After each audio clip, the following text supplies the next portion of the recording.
Today on the All Surface Show, we're going to be talking about how the tours are changing before our eyes. New players, new sensations. Do subscribe so you don't miss this or any other content.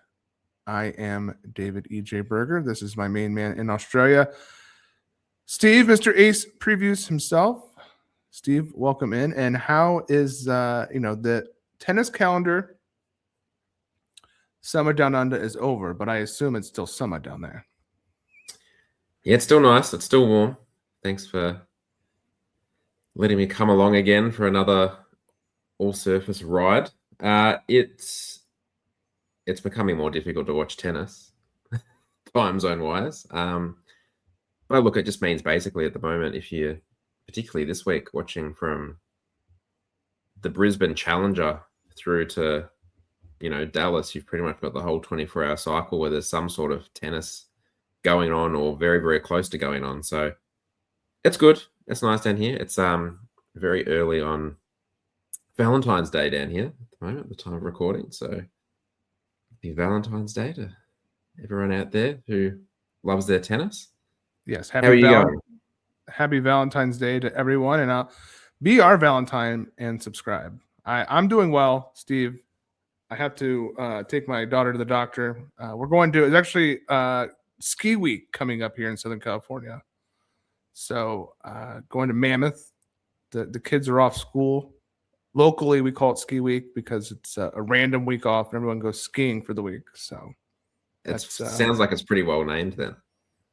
It is. It is. I will actually not be skiing. I'll be working remotely, thankful for a new world where I can work remotely. But the children will be on the slopes. So I didn't grow up as someone from the Midwest. I could have grown up with a skiing background, but I did not, Steve. Did not. Speaking of skiing, that's happening on the Olympic level as we speak. And you would think in a winter event, a country such as Canada would be making big headlines there. And they are. But bigger headlines, I think, on the tennis court. Victoria Mboko and Felix Auger-Aliassime, both men's and women's players.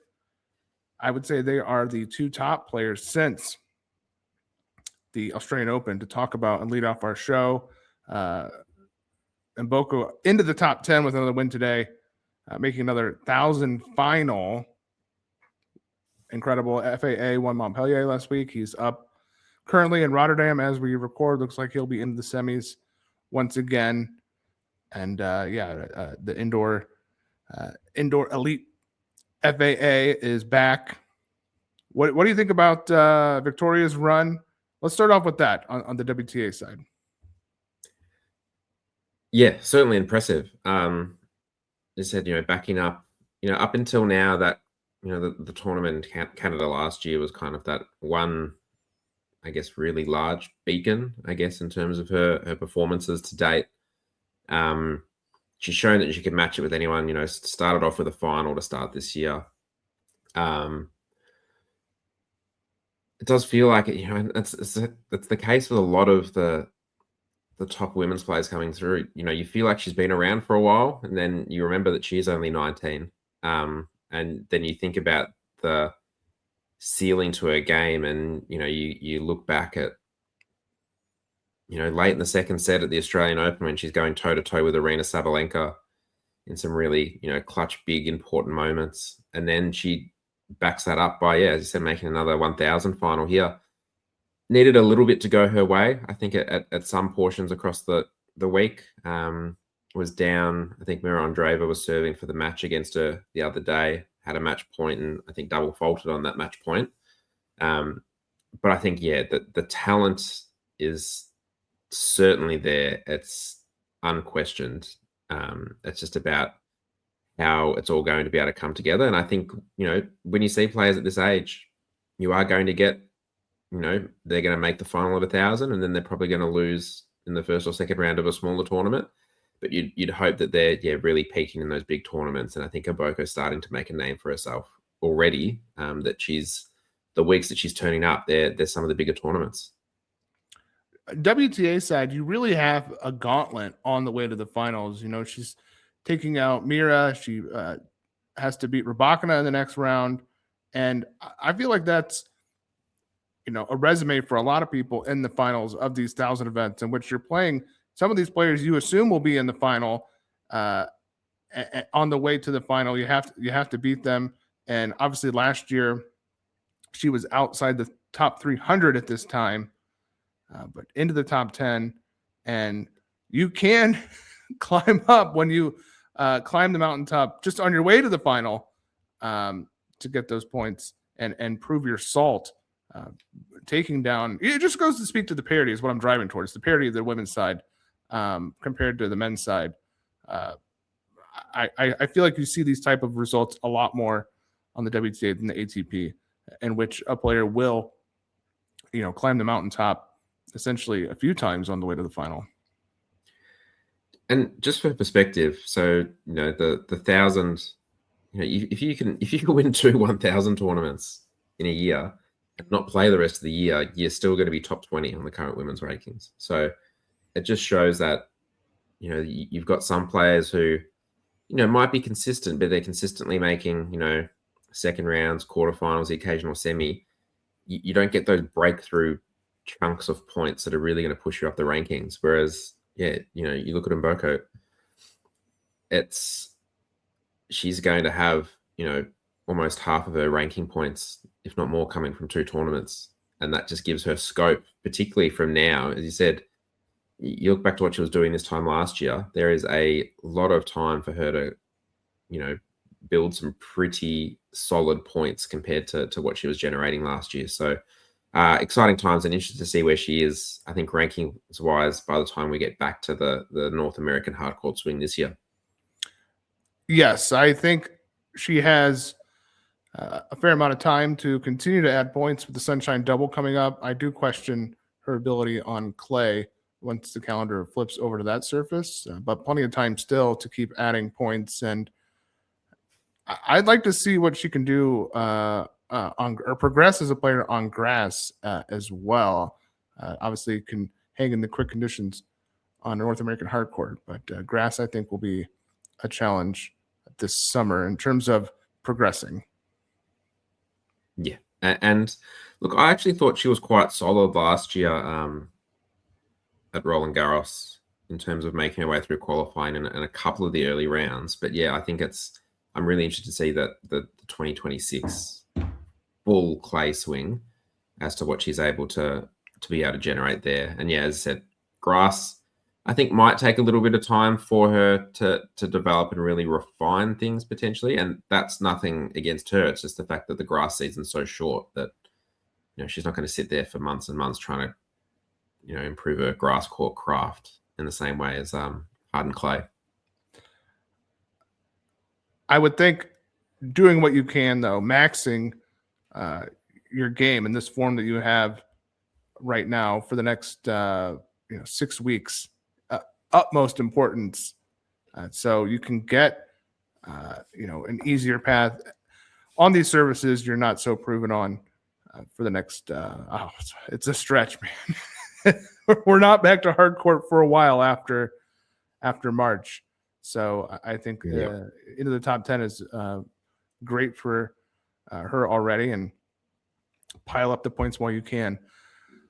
Let's talk about her compatriot in Canada, FAA. Talon Griekspoor has a MTO as we are talking. What do you think about FAA and his indoors?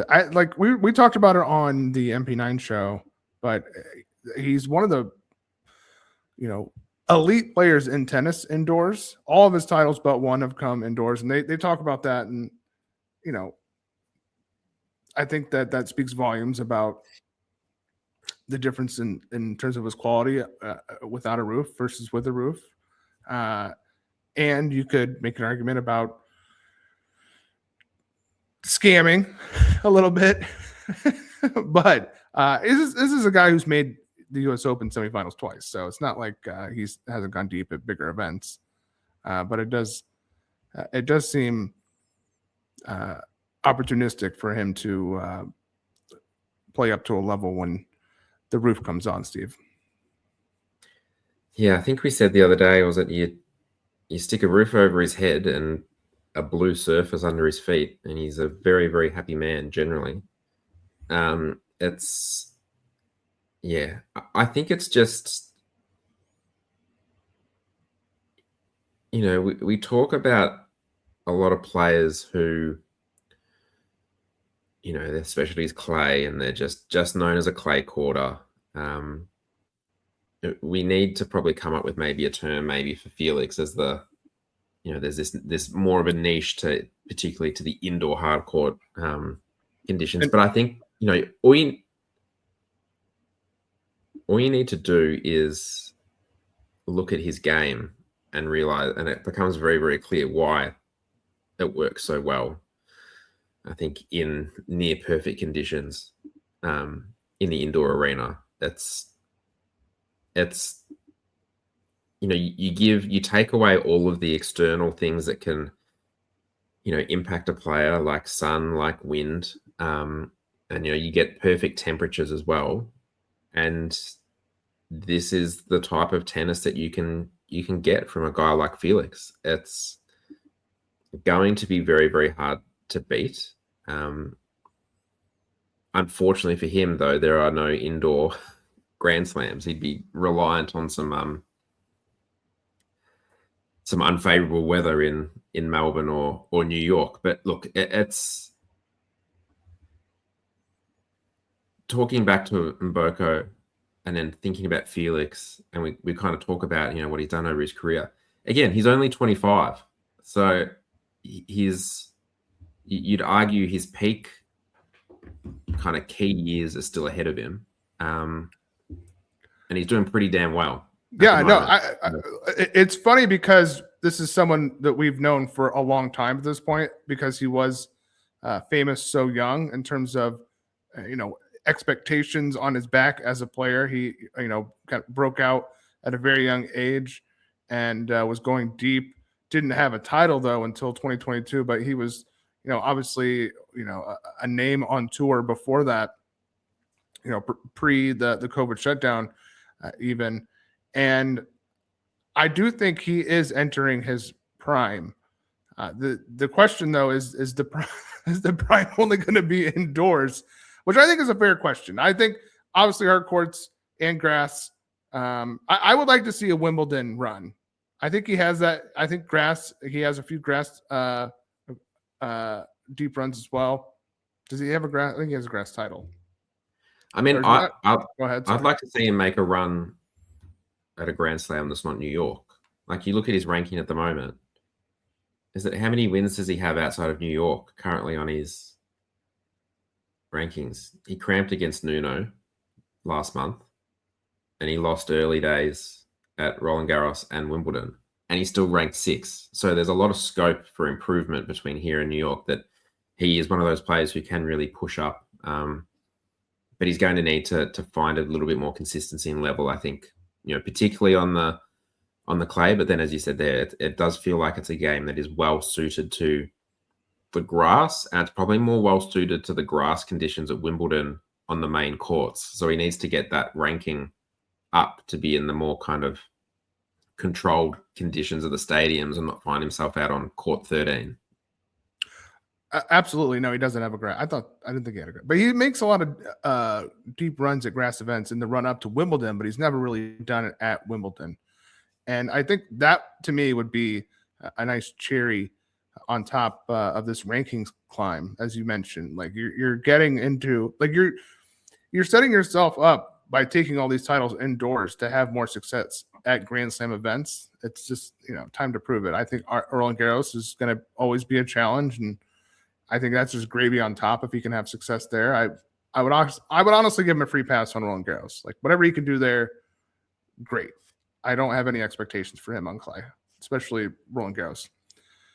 I know he's had a couple Madrid runs in elevation, but yeah, it would be nice to see some Australian Open success, some Wimbledon success, another guy in the mix to threaten at least, you know, besides Zverev, the new two, and Djokovic. Yeah, and I think it's going to be interesting to see the next couple of weeks, I think, for Felix. So, obviously last year made the Dubai final, so those points are coming off his rankings, but lost in the first round at Indian Wells and the second round in Miami, lost in the first round in Monte Carlo, Munich, Madrid, and then went back to Estoril Challenger.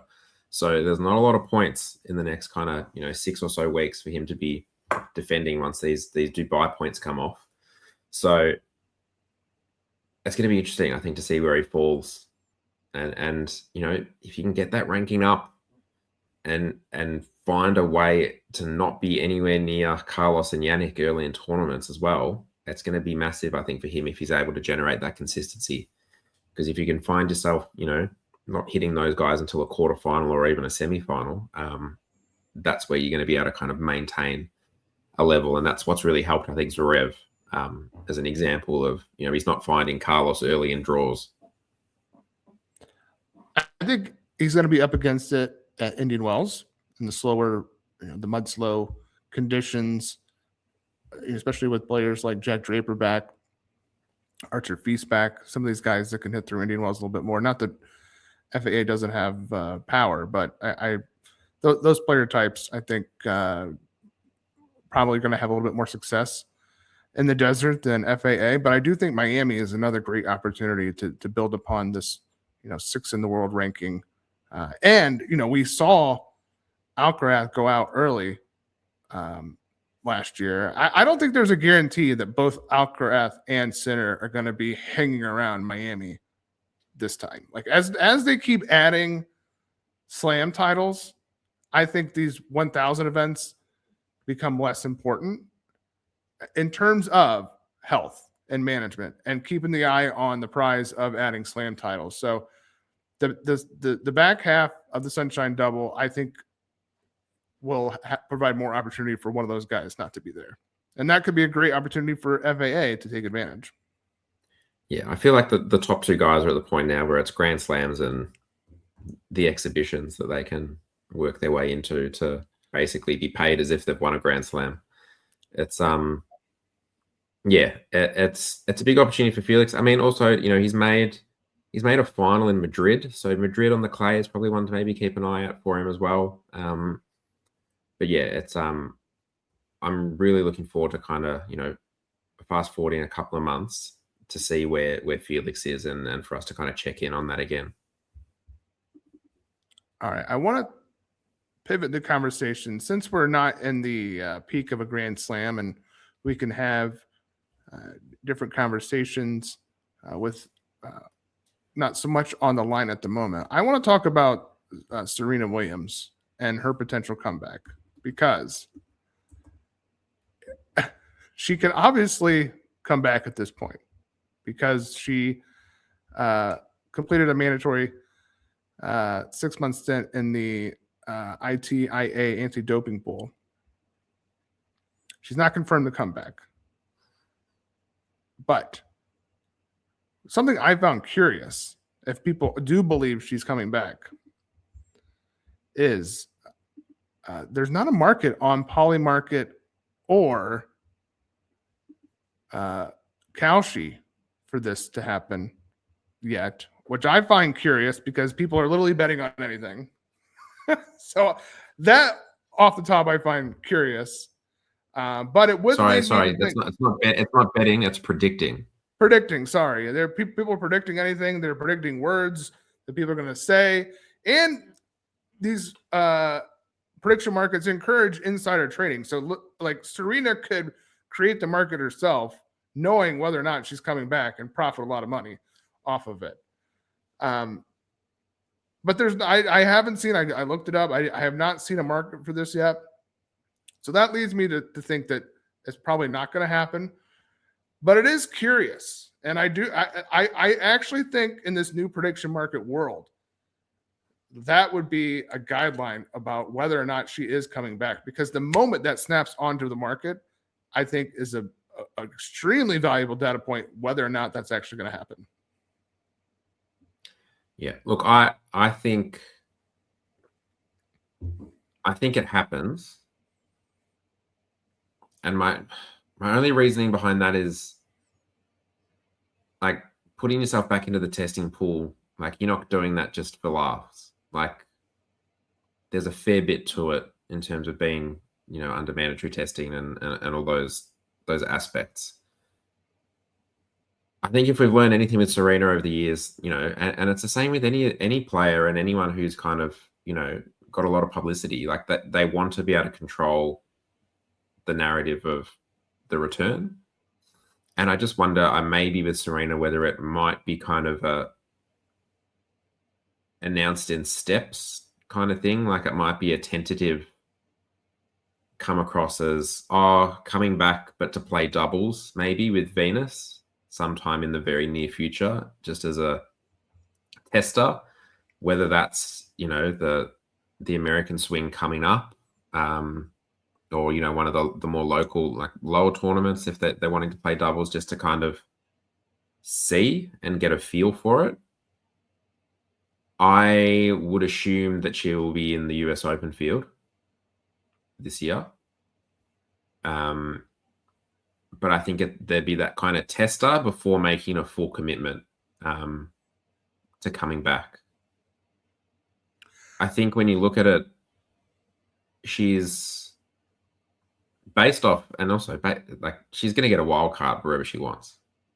Like she will take a wild card into any tournament that she wants to play. She's going to get, and you only need to look at the fact that Venus is still getting wild cards as a guide of kind of the threshold, and Stan Wawrinka is getting a wild card everywhere he walks to this year. So no one is going to knock back Serena for a wild card anytime in the next probably, you'd almost go 2 years maybe, depending on how it's kind of looking in terms of how the results are starting to shape up. But yeah, I think this becomes one of the more fascinating stories then of the year. Yeah, and I would believe the prediction market. I would. Once that pops up and starts to grow in liquidity and the percentages start to change, someone's going to know something, and they're going to take advantage of it. Yeah, I would say doubles is a definite, and unless the doubles goes badly, I'd say the singles probably isn't too far behind. Yeah, I'd be shocked if she wasn't in the US Open field. I'd also probably be shocked if she wasn't at Wimbledon, now that I think about it, just given history and her game and how everything translates. Yeah, I think it becomes a really, really interesting kind of question, particularly when the top of the market, as I said, with the top of the game being how it is. It's not like she's trying to come back and stop someone from matching a Grand Slam total or anything. Like it's, she's just at this point now where this is what she's able to have a go at, and good luck to her. Agreed. I think it would be great for the sport. I mean, if you think about it overall, though, like if you think about a tournament in the back end of this year where you have, say, Serena Williams against Alex Ayala, like some of those matchups where like you're looking at some of the draw cards that are coming through on the women's side, and rewind 5 years and you talk about the women's game was in trouble. Now the women's game's arguably in a better place than the ATP, just in terms of competitiveness, the fact that you can rock up to a Grand Slam and you're not just sitting there going, which one of these two guys? The parity is definitely better. Yeah. So it'll be interesting to see how that goes. That probably makes it more difficult for Serena in her comeback, because there is such parity, and you're rocking up to round one of a 1,000. You're playing someone pretty tough straight up. So it's it'll be interesting. Speaking of parity, we saw Iga get bounced by Maria Sakkari a couple days ago. The Greek has been going through it for a while, results-wise. Big win for her. My question to you, Steve, is this anything? It could be something. And that will probably be left up to Maria's level the next, 6 months to figure it out. But it only comes back to where do we hold a win over Iga at the moment in terms of Great point. I quality? think that's a great point. Great question. I just don't think it's the same as years gone by. Like if you think, and if It's you not, go sorry, back, Steve. It's not even the same. Like it would have been different in August of last year off the Wimbledon. And this is the thing. I think when you go back a couple of years with Iga,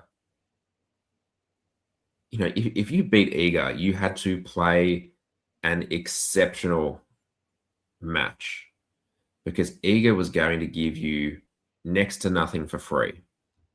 You were going to have to try and break something down, but her court coverage, her ability to get the ball back, everything was, it was elite. All you need to do is look at the match point of that match between Iga and Maria, and that error from Iga in terms of the drop volley that was trying to kind of, turn into a drop shot that then went straight into the net. Just wasn't giving you things like that. And even, back end of the second set, I think it was, going down, love 40 quickly on serve. Like those things just weren't happening.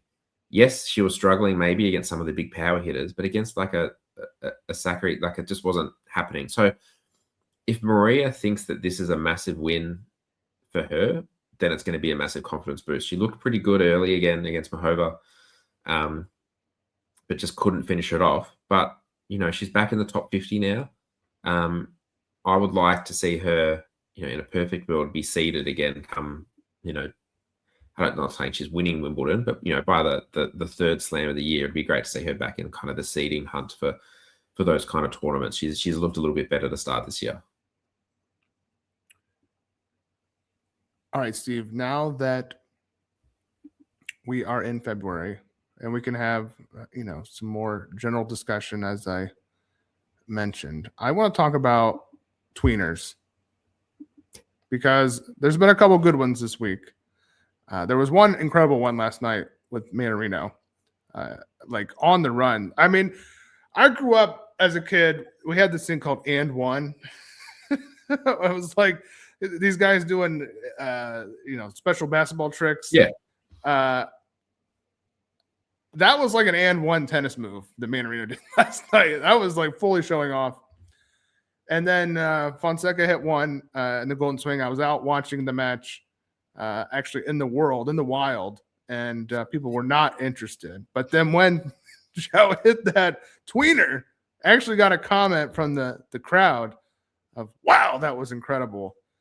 And I want to give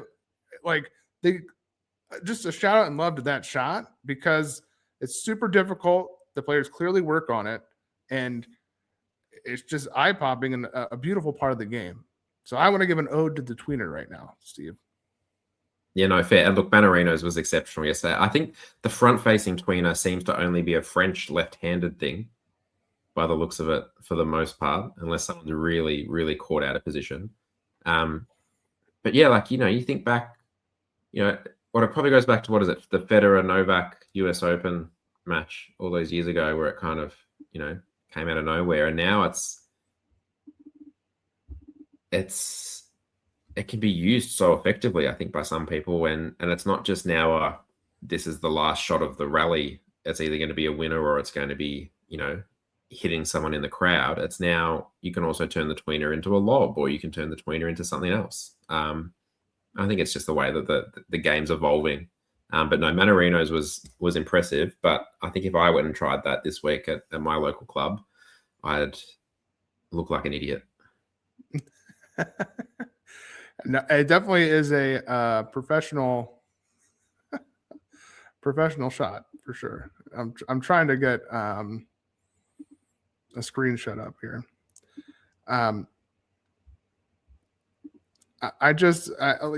We talk so much about the players we love. I feel like we can have some space for the shots we love. On the flip side of that, is there anything more confounding than the moonball, Steve. And its effectiveness. This has to, you think it's a desperation. You're like, oh, they just got it on. They're just trying to get stay in the point. No, Steve. It's deadly. And we've seen it recently, actually, with Musetti. Did a few of those with Djokovic, and Djokovic was more than happy to send the overhead lob long to lose the point. And I forget which match when I thought of this. I forget which match I was watching when I DM'd you. The moonball is the deadliest shot on tour. But man, what an effective shot that looks like it's desperation. Yeah, I mean it's a good transition in the chat, because you can go tweener now into a tweener moonball as well, which is obviously a very, very talented shot. That would be incredible. Now we're talking. Yeah, that's the stuff. I just think, yeah, it takes the ball. Really, it depends on how attacking your opponent is as to how it'll end up shaping out and how much depth you can hit it with. Because if you're hitting moonballs and you're able to put them within a meter or so of the baseline, tennis isn't what it was a couple of decades ago. People aren't coming into the net and trying to finish things off aggressively. So, yeah, we're going to need to keep an eye out, I think, in the next couple of tournaments, because we need one of those moonball offs that you'll get, the duel where there's the moonball coming from both sides. Well, Golden Swing, it's going to be. I mean, the Golden Swing right now is peak moonball season. So, yeah, it's an interesting time. And look, it obviously is effective against a lot, because people aren't going to kind of step into the service line and take a swinging forehand. That just doesn't. It's not the what they describe as the high percentage shot to be able to take, but then it does end to a bit of a, well, who's going to miss a moonball first? And well, no one's hitting it into the net, so it takes out one of the key things that can generate an error. Are you team let it bounce or not, Steve? I think it depends on the opponent, and it depends on where it is in the court. Are you trying to have nuance, Steve? Because this is, I know it's a tough look. It's the internet talk show. We need a hard take. Yeah, I would say. I mean, the thing with some of the moonballs, you just want to see them as soon as you know that a moonball's coming from the other end, to be able to step in and get into a position to be able to do something with it. And look, if you're slightly out of position, worst case scenario, get back and hit another moonball back.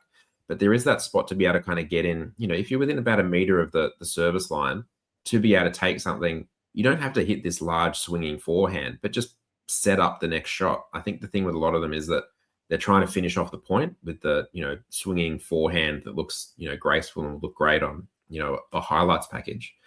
But it's just that maybe use that to put the other player out of position to then set up the next shot to put away. It's a tricky one. But yeah, there's some players that you would just say absolutely not. But it's one we keep an eye on and now watching over the next little while, and make sure you tag us as well if you see any moonball offs, so we can make sure we make Tweener well. And moonball enthusiasts, please do tag. Yeah. Hashtag moonball watch. Moonball. We got wet ball watch. We got moonball watch. Tweener watch. I when a player doesn't let it bounce, I just assume they're going to lose that point. It's just, it's tough. I don't know why they. Normally they can win it. I'm not trying to say it's 100% thing, but boy, they missed out a lot, Steve. They missed a lot. Yeah. All right. Well, I want to pivot to another thing, because yesterday we had someone fall down in the stands at Rotterdam in the crowd. Okay, Steve, this is a public service announcement. We've reached a PSA for the show. If you plan on attending the Sunshine Double coming up, or even the Golden Swings, it's very hot there. Hydrate, folks. Drink water. This is the only sport in which we get derailed because people are passing out in the stands And it's so preventable if you just drink some water and know your limitations in the heat. Also, when you're walking up and down the stairs at the stadium, use the guardrail. Just use it. It's there. Who knows? We don't need to stop action because you fell. Okay? Take precautions. I know it's going to happen, Steve. Someone is going to pass out at Indian Wells, and someone's going to pass out at Miami. I wouldn't be shocked if we see it in Rio coming up, quite frankly. So here's my announcement, people. Hydrate. Use rails. Let's do it. I don't think there's anything more for me to add to that, is there? I don't think so either. Okay, the last thing I want to talk about, and this is actually a random thought I had because John and I were talking on the MP9 show about Luciano Darderi, the Italian, who's still in the golden swing, completely clobbered Barrios Vera yesterday. Clobbered him. Now he's taking on Pedro Martinez. Should be more of a fight. Martinez trending up after a pretty poor and injury-riddled 2025. I mentioned that Darderi, after his round 4 run at the Australian Open, he's 22 in the world now. I have said that he had well earned it. And John said that a little scamming. And then I thought about it and I'm like, yeah, he's right. There was a little scamming. He has built his rank upon vulturing really watered down 250s, clay 250s. And you know who else did that and then started to have bigger results? Casper Ruud. Is Luciano Darderi on a Casper Ruud arc? I don't know that I 100% believe that myself, but the DNA is there, Steve. Yeah, absolutely. Look, I mean, you can say what you want about players who are, making the most of 250s, but I would too if that meant I was 20 in the world, winning a fair chunk of money every week. Like it's a pretty good place to be at his age. I think the Italian probably needs to shore up his backhand maybe a little bit more. I think there's obviously a pretty big deficiency there, well, particularly when you compare it to his forehand. And I just think, there are things where, maybe when there's some conditional issues in terms of, if there's some wind or if there's some other issues that can kind of pop up, that maybe he can be a little bit vulnerable. I think has had a slight history of cramping too in some of the warmer conditions, but yeah, I think he's certainly on a good path there. As I said, up on the screen there. So 1 title 2024, 3 titles 2025. What's the measuring stick and the bar for 2026? You'd hope maybe match that 3 titles, maybe make it 4, maybe look to a final or a title on another surface. That's probably where his next step and natural progression comes, matching against the top. I mean, look at this, though. Cordoba, Marrakesh, Bastad, Umag. I mean, that is peak vulturing 250s. Clay 250s, the most watered down that exists. Yeah, we're not seeing Yannick and Carlos there, are we? No, which Casper Ruud used to be the king of. He was the 250 merchant. But I will say this is also, I want to say, the Ruud comparison, because you think of the other players in the golden swing right now. Let's just go off the quarterfinal of Buenos Aires alone, where you have Cerundolo, Fran Cerundolo, Baez, Ugo Carabehi, and Echeverry. I feel like Darderi is a lot more stable of a player than Dolo, number one. He does not have the volatility of Dolo. He doesn't have the obvious shortcomings, pun intended, with Baez, like Baez. And Echeverry just is, for a guy who grew up on clay, Darderi has a better return game at the moment. So I feel like he's even separating himself from those guys to be a more well-rounded player in the Casper Ruud archetype. I like him. He did have a horrible fall. So the Australia was a bit of a revelation compared to his fall on a hard court, which we talked Yeah. about on our earlier episodes of this show, actually looking forward to see what he could do. And he did not do much. In fact, he was abysmal. But interested to see what he does in 2026. And I would not be shocked if he wins Buenos Aires. Yeah, I think, when you match it up with some of those other players, I think in terms of ceiling to his game, I think his ceiling is certainly higher than the majority that are listed off. I do think there is still that kind of element of inconsistency that can kind of pop up a little bit. I think that's probably where his next step is to really kind of weed out those little patches where he can have a little lapse for 3 games or, drop serve at a key moment, against a player, even like an Echeverry or a Baez who's able to, although their ceiling isn't particularly high, they're able to have kind of a pretty relentless period where they're not going to give you much for free. Going to say to Luciano, well, you're going to have to hit winners past me because I'm not missing. I think that's probably where the natural progression is for him. But hopefully, he can play tennis to a level where he doesn't overdo it. I think in terms of leading to any injuries, we're seeing just as the time we're talking, it looks like Taylor Fritz has added another injury to his list. With a forearm arm issue on top of his oblique issue on top of his knee issue.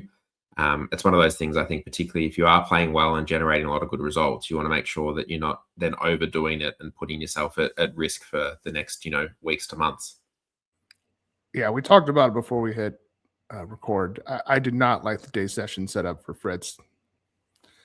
That is an invitation to be home by 8 p.m. tonight in Florida, which he is down a set, and I would be shocked. I mean, he is a warrior. He could come back and win. That was one thing, we talked on the supporter show for MP9 about how I did not think Shelton nor Fritz were going to go deep. Now they're both in the quarterfinals, so good on them to beat those charges, but we'll see what Fritz does. He did talk, I don't know if you saw any of shout out to Tennis One Media and Vanch. He was talking to Fritz about his health, and Fritz was like, I'm fine. Now, you just said he picked something else up. So maybe we're overreacting to some of the things we see on court. He does have, he admitted he has an oblique injury, but it's just inflammation. And he said he's pain-free at the time. That was after the win the other day. So we'll see. Hopefully he's in a decent position to be able to, attack the Indian Wells. I would like to see it. I would like to see peak Fritz for India. I don't think we're going to get it because I don't think he's as healthy as when he did win the title. Although, I won't go into that final and the subterfuge that went ahead of it in terms of his injury for that final. But before the final, he was fine, playing well. It would be nice to see like a really solid tournament from Fritz at Indian Wells. Yeah. All right. We've said it all. For now, on the All Surface Show, please subscribe. Drop a comment. If you are a Tweener fan, if you're a Darderi fan, if you're an Mboko fan, leave us a comment. We're low on the comments. People are subscribing. The views are going up. So some of the stuff going well for us. Would love to get some comments going, and we will respond. Steve, any last thoughts? No, I think let's hope for another good week of tennis. So we're going to have plenty to talk about next week. And we will be back next week. Until next time, see you in the court.